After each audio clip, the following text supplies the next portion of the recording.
نحمده ونستعینه ونستغفره ونؤمن به ونتوکل علیہ الصلاۃ والسلام علی سید الانبیاء والمرسلین وعلی اصحابہ تسلیما کثیرا اما بعد فاعوذ باللہ من الشیطان الرجیم بسم اللہ الرحمن الرحیم نحن نقص علیک نبأهم بالحق انہم فتیۃ آمنوا بربہم وزدناہم ہدی وقال اللہ تعالی وما آمن لموسیٰ الا ذریۃ من قومہ علی خوف من فرعون وملئہ ان یفتنہم صدق اللہ العظیم رب اشرح لی صدری ویسر لی امری واحلل عقدۃ من لسانی یفقہوا قولی اللہم ارنا الحق حقا وارزقنا اتباعہ وارنا الباطل باطلا وارزقنا اجتنابہ اللہم فقہنا فی الدین آمین یا رب العالمین۔ جتنی باتیں نصیحتیں آپ کو کی جا سکتی تھیں الحمدللہ 15 دن کے دوران بھی ہوگی، اور خالد نعمت صاحب نے بھی الحمدللہ بہت ساری پرحکمت باتیں آپ کے سامنے رکھ دیں۔ لمبی بات نہیں میں کروں گا۔ سب سے پہلے اگین جو بار بار جس چیز کا تذکرہ آ رہا ہے کہ ہم لوگ یہاں پر جمع ہوئے، آپ لوگ بھی یہاں پر آئے، اور اللہ تعالیٰ نے بھی ہمیں توفیق دی اس پروگرام کو ارینج کرنے کی، تو اس پر اللہ تعالیٰ کا شکر جو ہے وہ واجب آتا ہے۔ اگر اللہ تعالیٰ ہمیں یہ توفیق نہ دیتا تو ہم اس میں سے کچھ بھی نہ کر پاتے، آپ یہاں نہ ہوتے اور ہم یہ پروگرام ارینج نہ کرتے۔ تو یہ صرف اللہ ہی کی توفیق ہے، اللہ ہی کی مدد ہے جس سے یہ سارا کچھ ہو پایا۔ تو جس طرح پہلے بھی تذکرہ آیا کہ تہ دل سے اللہ کا شکر ادا کرے، الحمدللہ الذی ہدانا لہذا وما کننا لنہتدی لولا ان ہدانا اللہ۔ آپ میں سے ظاہر ہے سب کوئی سمر ویکیشن ہے، چھٹیاں ہیں، یہاں نہ ہوتے تو کہیں پر غالب امکان ہے ہم لوگ اپنا وقت جو ہے وہ ادھر ادھر ضائع کر رہے ہوتے، جن کاموں میں ہماری باقی نوجوانوں کی اکثریت مشغول ہے، شاید ہم بھی وہی کر رہے ہو۔ تو اللہ تعالیٰ کا شکر ہے کہ ہم یہاں پر آئے، 15 دن مسجد میں رہے، دین کے حوالے سے جمع ہوئے، اللہ کے دین کو سیکھنے کے لیے جمع ہوئے۔ تو سب سے پہلے میں آپ لوگوں کے سامنے یہ بات رکھنا چاہوں گا کہ ہم نے اپنی طرف سے انتظامیہ نے بھرپور کوشش کی کہ جو بہترین انتظامات کر سکتے تھے ہم نے وہ کرنے کی کوشش کی، ٹھیک ہے۔ اور یہ کسی ایک بندے کا کام نہیں ہے، اکثر بعض بچوں نے آ کے میرا نام لیا، شکریہ ادا کیا، تو اصل شکر اللہ ہی کا ہے، اور باقی اللہ تعالیٰ نے اسباب کی لیول پر دنیاوی اعتبار سے جو سارے کے سارے لوگ ہیں، اور ایک دو یا چند لوگ نہیں، یہ 20 لوگوں کی ایفرٹ ہے جس کے بعد یہ 15 دن کا پروگرام جو ہے وہ کرنا ممکن ہوا، تو اللہ تعالیٰ ان سب کی محنت کو جو ہے وہ قبول فرمائے۔ لیکن اس کے باوجود یقیناً کچھ نہ کچھ کمی کوتاہی جو ہے وہ رہ گئی، تو اس پر ہم آپ سے معذرت چاہتے ہیں۔ جو کچھ سختی بھی آپ کے اوپر کی گئی تو وہ ظاہر ہے کہ سختی ہمیں مزہ نہیں آیا، دل اس سے ہمارا اپنا بھی تنگ ہوتا تھا، لیکن بہرحال بعض اوقات سختی کرنی پڑتی ہے، والدین اپنے بچوں پر سختی کرتے ہیں، تو یہاں پر بھی اگر ہم کچھ تھوڑی بہت سختی نہ کرتے تو پورا کا پورا پروگرام جو ہے وہ دھرم برہم ہو جاتا۔ ڈسپلن کو قائم کرنے کے لیے بہرحال کچھ نہ کچھ ہمیں سختی جو ہے وہ کرنی پڑی۔ بعض بچوں نے کھانے کے حوالے سے تذکرہ کیا کہ وہ مزید بہتر کچھ مزے کا ہو سکتا تھا، تو میرا گمان ہے کہ آپ میں سے اکثر بچوں کے یہ دل کی آواز ہوگی۔ مجھے موقع ملتا ہے بعض اوقات یہاں پر تربیت گاہیں ہوتی ہیں تنظیم اسلامی کے تحت، تو ایک ٹاپک میرے ذمہ آتا ہوتا ہے شمائل نبوی صلی اللہ علیہ وسلم، اللہ کے نبی صلی اللہ علیہ وسلم کی عادات، آپ کے اخلاق، تو وہ بیان کرنے کا موقع آتا ہے۔ اس میں ایک چیز اللہ کے نبی صلی اللہ علیہ وسلم کی بیان کی جاتی ہے، عادت، کہ آپ صلی اللہ علیہ وسلم نہ کبھی کھانے کی تعریف کیا کرتے تھے، نہ کبھی کھانے پر تنقید کیا کرتے تھے، نہ کبھی کھانے کو برا کہا کرتے تھے۔ اچھا، یہ بات تو اکثر ہمارے بڑے بھی ہمیں کہتے تھے نا، دیکھو کھانے کو برا نہیں کہنا چاہیے، لیکن اللہ کے نبی صلی اللہ علیہ وسلم کبھی کھانے کی تعریف بھی نہیں کیا کرتے ہوتے تھے۔ اس کی وجہ کیا ہے کہ یہ کھانا جو انسان کھاتا ہے کس لیے؟ اپنی بھوک کو ختم کرنے کے لیے، ضرورت کے تحت، تاکہ وہ زندہ رہ سکے، اس کو طاقت حاصل ہو، دنیا میں جو اللہ تعالیٰ نے ذمہ داریاں لگائی ہیں وہ ادا کر سکے۔ تو کھانا ہم مزہ لینے کے لیے نہیں کھاتے، کھانا ہم مزہ لینے کے لیے نہیں کھاتے، تو جب مزہ لینے کے لیے نہیں کھاتے تو اللہ کے نبی صلی اللہ علیہ وسلم پھر اس کی تعریف بھی نہیں کیا کرتے ہوتے۔ تعریف کرنے کا کیا مطلب ہے؟ بندہ چٹ خورا ہے نا، اس کو کھانے میں مزہ چاہیے، تو بہرحال ہم کوشش کریں گے اگلی دفعہ کہ اس سے بہتر کھانا آپ میں سے جو بھی ہیں کو دیں، لیکن یہ انفرادی سطح پر ہم میں سے ہر ایک کو چاہیے کہ کھانا اس کو اپنی زندگی کا مقصد نہ بنا لیں۔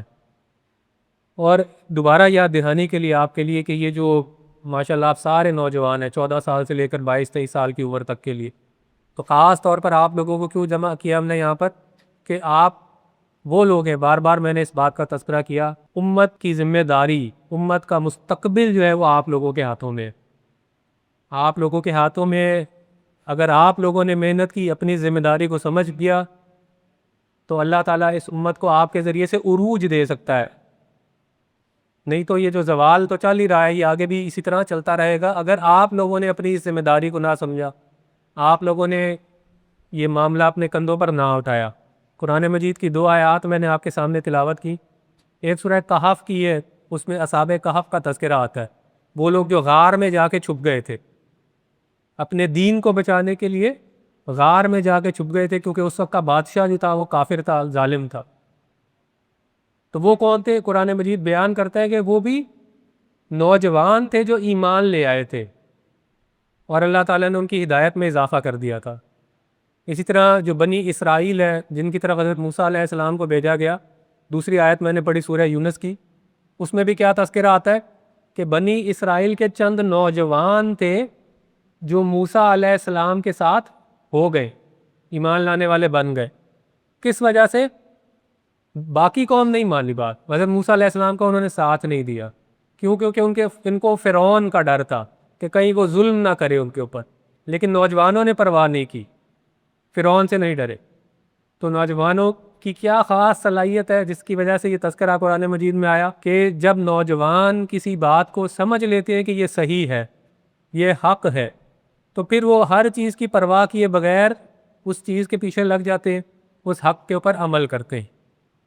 جبکہ جو بڑے ہوتے ہیں، بزرگ ہوتے ہیں، ان کا اکثر و بیشتر معاملہ کیا ہوتا ہے کہ مصلحت دیکھتے ہیں، تیل دیکھتے ہیں، تیل کی دھار دیکھتے ہیں. ان کو اپنی عادات بدلنے میں، اپنا رستہ بدلنے میں وقت لگ جاتا ہے، ہمارے جیسے لوگ. لیکن نوجوانوں کو جب کوئی بات سمجھ میں آ جائے تو وہ فوراً اس کو قبول کرتے ہیں، اور پھر ہر چیز کی پرواہ کیے بغیر اس پر عمل کرتے ہیں. تو اس لیے ہمیں خاص آپ لوگوں سے امید ہے، اس لیے بار بار اس بات کا تذکرہ کیا جا رہا ہے. علامہ اقبال کا شعر بار بار پڑھا جاتا ہے نا. علامہ اقبال نے بھی کہا کہ کبھی اے نوجوان مسلم تدبر بھی کیا تو نے، وہ کون سا گردوں تھا کہ تو جس کا ہے ایک ٹوٹا ہوا تارا. یعنی گردوں کہتے ہیں کہکشاں کو، گیلیکسی کو. تو وہ کون سی گیلیکسی تھی؟ وہ شاندار گیلیکسی تھی جس کے آج ایک تم ٹوٹے ہوئے تارے ہو. آج ہم زوال پذیر ہیں نا، تو ہم بھول گئے ہیں کہ ایک وہ زمانہ بھی تھا کہ 3 بر اعظموں پر اللہ تعالیٰ نے اقتدار عطا فرمایا تھا. تو آج یہ بات ہم بھول چکے ہیں.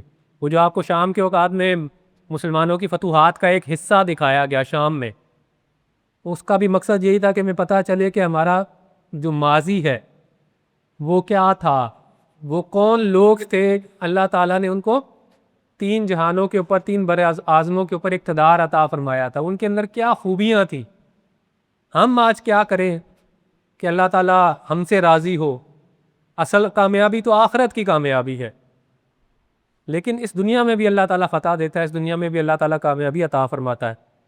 اب یہاں سے جانے کے بعد آپ کے کرنے کے کیا کام ہے؟ ایک بات میں آپ کو گارنٹی سے کہتا ہوں، تجربے سے کہتا ہوں، گارنٹی سے کہتا ہوں، اگر آپ لوگوں نے توجہ نہ دی تو یہاں سے گھر پہنچنے تک کتنا سفر ہے؟ آپ میں سے بعض لوگ دوسرے شہروں سے آئے ہیں، اکثر و بیشتر راولپنڈی، اسلام آباد سے.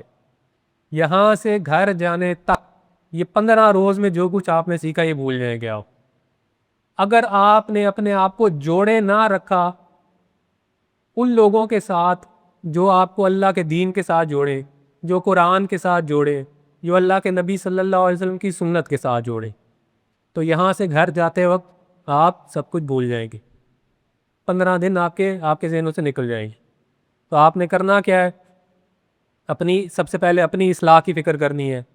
اپنے آپ کو جو آج کل معاشرے کے غلط رجحانات ہیں، برائیاں جو پھیلی ہوئی ہیں معاشرے کے اندر، ان سے محفوظ رکھنا ہے. دین کے علم حاصل کرنے کی فکر کرنی ہے. اب آپ لوگوں کی وہ ہے نا، یونیورسٹیوں میں جائیں گے آپ تو آپ کے والدین بھی آپ کو ترغیب دیں گے، سارا معاشرہ بھی آپ کو کہے گا کہ انجینئر بنو، ڈاکٹر بنو، کمپیوٹر سائنس سیکھ جاؤ.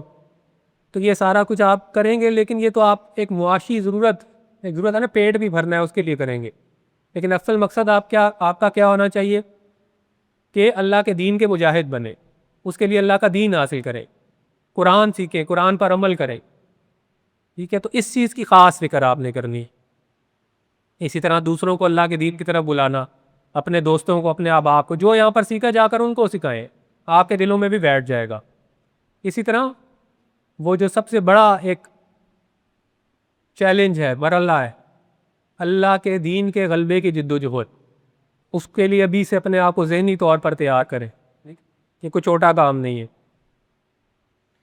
اس کے لیے عملی طور پر آپ کیا کر سکتے ہیں؟ آپ لوگ اپنے اپنے علاقوں میں جائیں، پنڈی اسلام آباد کے ہیں، کراچی کے ہیں، ملتان کے ہیں، وہاں پر تنظیم اسلامی کے تحت کوئی دروس قرآن ہوتے ہیں، آپ کے والدین ہوں گے وہ ان میں جاتے ہوں گے، ان کے ساتھ جائیں۔ کہیں پر قرآن فہمی کے کورسز ہو رہے ہیں، مثلا میں جانتا ہوں ملتان میں، کراچی میں، لاہور میں، پنڈی اسلام آباد میں انجمن خدام القرآن کے تحت 1 سالہ قرآن فہمی کورسز ہوتے ہیں۔ ان کورسز کے اندر داخلہ لیں، اس کو تو لازمی کر لیں۔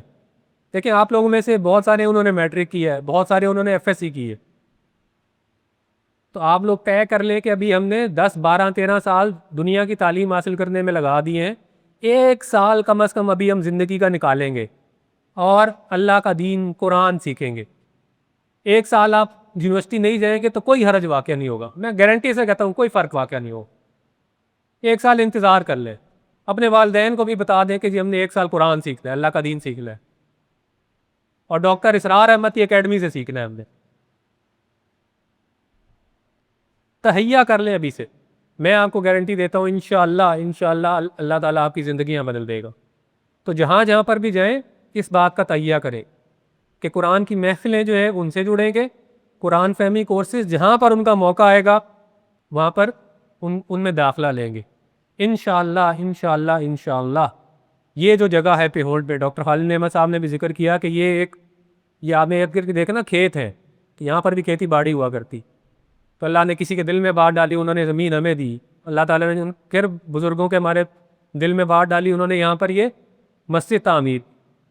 تو انشاءاللہ ہم جلد ہی یہاں پر بھی 1 سالہ کورس کا آغاز کریں گے انشاءاللہ۔ اللہ تعالیٰ ہمیں توفیق بھی دے، اللہ ہماری مدد بھی کرے، اللہ اس کے لیے ہمیں وسائل بھی عطا فرمائے۔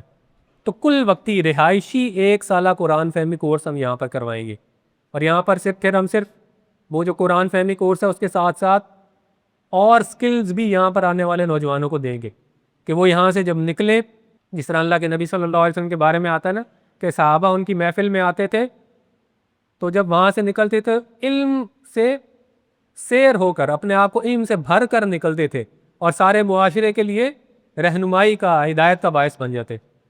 تو یہاں پر جو بھی آئیں لوگ اللہ کا دین سیکھیں، قرآن سیکھیں، تو اپنے اپنے علاقوں میں جائیں، ان کے لیے ہدایت کا ذریعہ بن جائیں۔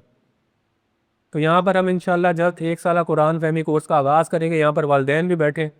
ہم آپ سے بھی کہتے ہیں، جس طرح ڈاکٹر صاحب کہتے تھے نا میں بھیک مانگتا ہوں آپ سے، آپ کے بچوں کی، 1 سال ان کا دے دیں، انشاءاللہ اس جگہ کو ہم آباد کریں گے۔ ایک آخری درخواست آپ سب سے یہ ہے کہ جب آپ لوگ یہاں سے واپس جائیں تو جو بھی یہاں پر آپ کی اچھی روٹین تھی اس کو جاری رکھیں۔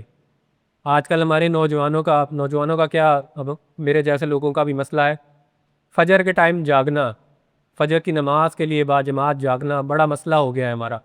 اس کی وجہ کیا ہے؟ رات کو دیر سے سونا، موبائل لے کر بیٹھے رہیں گے، کمپیوٹر پہ بیٹھے رہیں گے، رات ساری 2 3 بجے تک سوئیں گے نہیں۔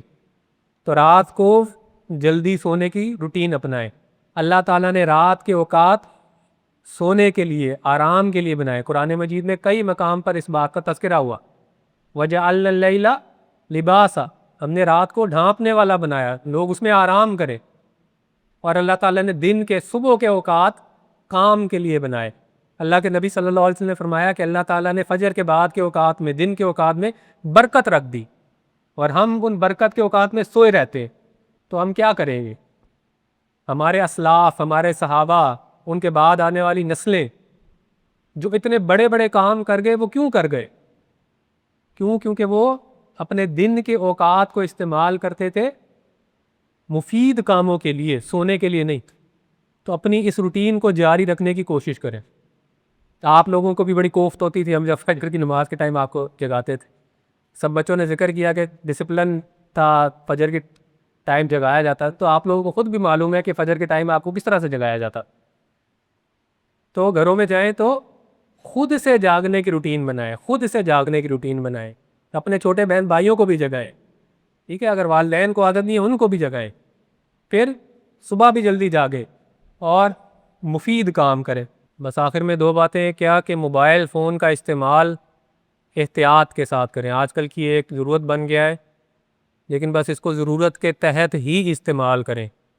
آپ کے اگر دن کے اکثر و بیشتر اوقات اس موبائل فون کے ساتھ لگ جائیں گے، اس پہ گیمز کھیلتے، یوٹیوب پہ ویڈیو کلپس دیکھتے ہوئے، تو آپ زندگی میں کوئی بڑا کام نہیں کر پائیں گے۔ تو موبائل فون کا استعمال جو ہے وہ احتیاط کے ساتھ کریں، صرف ضرورت کے لیے کریں۔ اور اس کے علاوہ گھر جائیں، جس طرح ہارون بھائی نے بھی بات کی، تو اللہ کا شکر سب سے پہلے یہاں سے نکلیں 2 نفل سب پڑھ کے جائیں شکرانے کے، اور اپنے والدین کا شکر ادا کریں کہ جنہوں نے آپ کو یہاں پر بھیجا۔ اگر آپ کو یہاں سے کچھ بھی فائدہ حاصل ہوا تو اللہ تعالیٰ کے بعد اللہ نے آپ کے والدین کو اس کا سبب بنایا، تو ان کا بھی شکر ادا کریں، ان کا ادب کریں، بڑوں کا ادب ان جنرل کریں، ٹھیک ہے۔ یہ باتیں آپ اپنے ساتھ لے کے جائیں۔ ایک لطیفہ ہے، اس کو میں بیان کرتا ہوں۔ ایک سردار جی ہوتے ہیں سکھ، کشتی پر سفر کر رہے ہوتے ہیں، تو کشتی کے اوپر والے سے شور مچنا شروع ہو جاتا ہے۔ اوپر جا کے دیکھتے ہیں تو لوگ کہتے ہیں یار ایک بچہ جو ہے وہ سمندر میں گر گیا ہے۔ وہ سردار جی جو ہیں وہ سمندر میں چھلانگ لگاتے ہیں، تیرتے ہوئے جاتے ہیں، بچے کو بچا کے لے آتے ہیں۔ تو لوگ جب واپس نکلتے ہیں سردار جی سے پوچھتے ہیں کہ جی یہ کس طرح آپ نے اتنا بہادری کا کام کیا؟ کہتے ہیں یار یہ تو میں بعد میں بتاؤں گا، مجھے پہلے بتاؤ مجھے دھکا کس نے دیا تھا۔ تو آپ میں سے بعض لازماً ایسے بچے ہیں، مجھے معلوم ہے کہ جن کے والدین نے ان کو دھکا دے کے یہاں پر بھیجا، ٹھیک ہے۔ تو لیکن اللہ کا شکر ادا کریں کہ انہوں نے آپ کو یہاں پر بھیج دیا۔ بہت سارے والدین عجیب و غریب جگہوں پر اپنے بچوں کو لگاتے ہیں، تو آپ کے والدین ایسے نہیں ہیں، آپ کی فکر کرتے ہیں، آپ کی تربیت کی، آپ کے دین کی فکر کرتے ہیں، آپ کے اسلام کی، آپ کے ایمان کی ان کو فکر ہے، تو ان کا شکریہ لازمی جا کر ادا کریں۔ وآخر دعوانا ان الحمد للہ رب العالمین۔